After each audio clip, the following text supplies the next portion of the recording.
Welcome to JTV news. అశాస్త్రీయమైన SC వర్గీకరణ, మాలలపై అసత్య ప్రచారాలు కేంద్ర రాష్ట్ర ప్రభుత్వాలు వెంటనే మానుకోవాలని మాల మహానాడు రాష్ట్ర అధ్యక్షుడు పిల్లి సుధాకర్ డిమాండ్ చేశారు.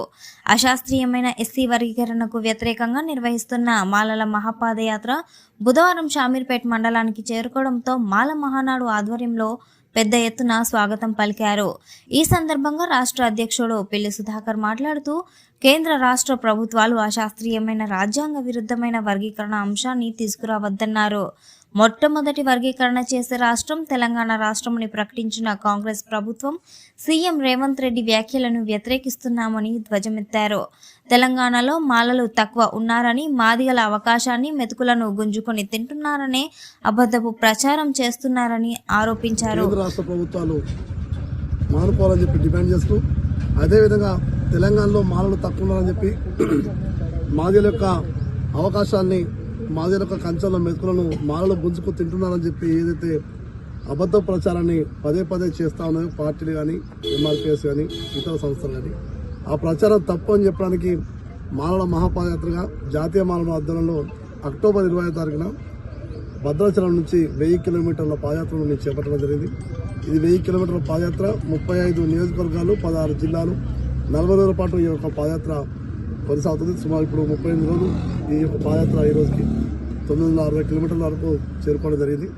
ఈ సందర్భంగా చెప్పేది ఒకటే, ఈరోజు షామీర్పేట మండలంలో పెద్ద ఎత్తున పాదయాత్రకు స్వాగతం పలికిన ప్రతి ఒక్కరికి ధన్యవాదాలు తెలియజేస్తూ, రాష్ట్ర ప్రభుత్వం కానీ, కేంద్ర ప్రభుత్వం కానీ అశాస్త్రీయమైన రాజ్యాంగ విరుద్ధమైనటువంటి ఈ యొక్క వర్గీకరణ అంశాన్ని తీసుకురావద్దని చెప్పి కోరుతాను.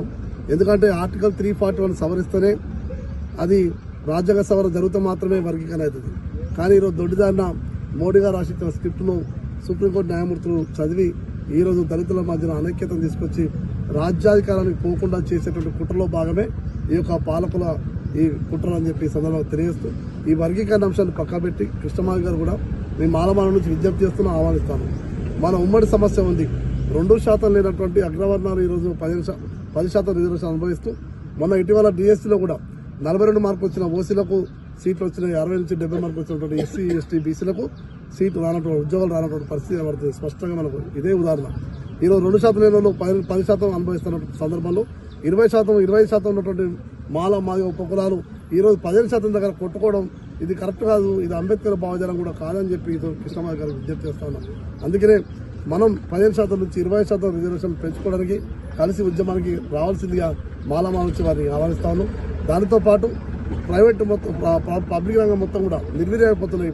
మొత్తం ప్రభుత్వ రంగ సంస్థలు మొత్తం కూడా కేంద్రం మొత్తం కూడా అమ్ముతున్నటువంటి పరిస్థితి. ప్రైవేటైజేషన్ అవుతున్న పరిస్థితులలో ప్రైవేట్ రంగంలో రిజర్వేషన్ల కోసం కూడా కృష్ణమాది గారు కలిసి రావాల్సింది ఈ పోరాటానికి మేము విజ్ఞప్తి చేస్తూ, మాలల మీద పదే పదే విష ప్రచారాన్ని ఇప్పటికైనా మానుకోవాలని చెప్పి హితవు పలుకుతా ఉన్నాం. ఎందుకంటే మాలల చరిత్రలో యోధులుగా, రాజులుగా, త్యాగశీలుగా ఉన్నారు తప్ప ఎక్కడ కూడా దోపిడీదారుగా లేరనే విషయం మేము స్పష్టంగా చెప్తున్నాం. రాజ్యాంగం ఇచ్చిన అంబేద్కర్ త్యాగ ఫలితంలో వచ్చినటువంటి ఫలాన్ని మేము తీసుకున్నదే తప్ప ఎవరి ఆస్తులు ఎవరు దోచుకునేటువంటి పరిస్థితి లేదనే విషయాన్ని మేము స్పష్టంగా చెప్పాల్సుకున్నాం. కానీ బట్ట కాల్చి మీదేసిన చందంగా ఈరోజు మాలల మీద విష ప్రచారాన్ని పార్టీలు మొత్తం చేస్తా ఉన్నాయి. ఆ పార్టీలో కూడా మేము ఒకటే చెప్పాల్సుకున్నాం, ఇంటికి అశాస్త్రీయమైనటువంటి ఈ నిరాధారమైనటువంటి ఆరోపణలు చేయడం మానుకోవాలి. మాలల యొక్క ఆగ్రహాలకు గురి కావద్దని చెప్పి ఈ సందర్భంగా హెచ్చరిస్తూ, చివరిగా రాష్ట్ర ప్రభుత్వానికి గౌరవ ముఖ్యమంత్రి రేవంత్ రెడ్డి గారు విజ్ఞప్తి చేస్తాను. అయ్యా, ఈ దేశంలో మొట్టమొదటి రాష్ట్రం తెలంగాణ వర్గీకరణ చేసే రాష్ట్రం అని చెప్పి ప్రకటించారు. మేము అంటా ఉన్నాం, అశాస్త్రీయంగా చేసేటువంటి ఈ యొక్క వర్గీకరణను మేము వ్యతిరేకిస్తున్నాం. ఈ వర్గీకరణ అనేది అంబేద్కర్ వాదానికి పెనుముప్పు. ఈరోజు దళితులు, మాదిగలు ఈ తెలంగాణలో సోదరభావంతో కలిసి ఉన్నారు. కానీ అటువంటి సోదరభావం ఉన్నటువంటి వ్యక్తుల మధ్యన రాజకీయ ఓటు బ్యాంకు రాజకీయాల కోసం మా మధ్య వైషమ్యాలు సృష్టించొద్దని చెప్పి కూడా తెలియజేస్తూ, 2014 నుంచి లెక్కలు బయట తీయండి. మాలల జనాభా, మాదిగల జనాభా, వాటి ఉపకుల, అనుబంధ కులాల జనాభాలు మొత్తం లెక్కలు బయట తీయండి. ఆ లెక్కలతో పాటు వారి యొక్క ఆర్థిక, రాజకీయ, సామాజిక లెక్కలు కూడా బయట తీయండి. దానితో పాటు దళిత 3 ఎకరాలు ఇచ్చిన దాంట్లో ఎవరికి మాదిగగా ఎక్కువ వచ్చిన లెక్కలు తీయండి. అదేవిధంగా దళిత బంధు కూడా ఎవరికి ఎక్కువ వచ్చినా లెక్కలు తీయండి. ఎస్సీ కార్పొరేషన్ లోన్లలో కూడా ఎవరెక్కువ లబ్ధి పొందులో ఆ లెక్కలు బయట తీయండి. అంతేకాకుండా ఎస్సీ గురుకులాల్లో ఎవరెక్కువ సీట్లు పొందులో అవి కూడా లెక్కలు తీయండి. అంబేద్కర్ విద్యానిధి కింద కూడా విదేశీ విద్య కింద రుణాలు పొందినటువంటి సంఖ్య బయట తీయండి. ఎస్సీ ఎస్టీ సప్లాన్ కింద ఏ పల్లెలో, మాలగూడలో ఎక్కల వాడిలో అన్ని లెక్కలు బయట తీసి ఎవరు సొమ్ము ఎవరు దోచుకున్నారనే విషయాన్ని బయట పెట్టాల్సిన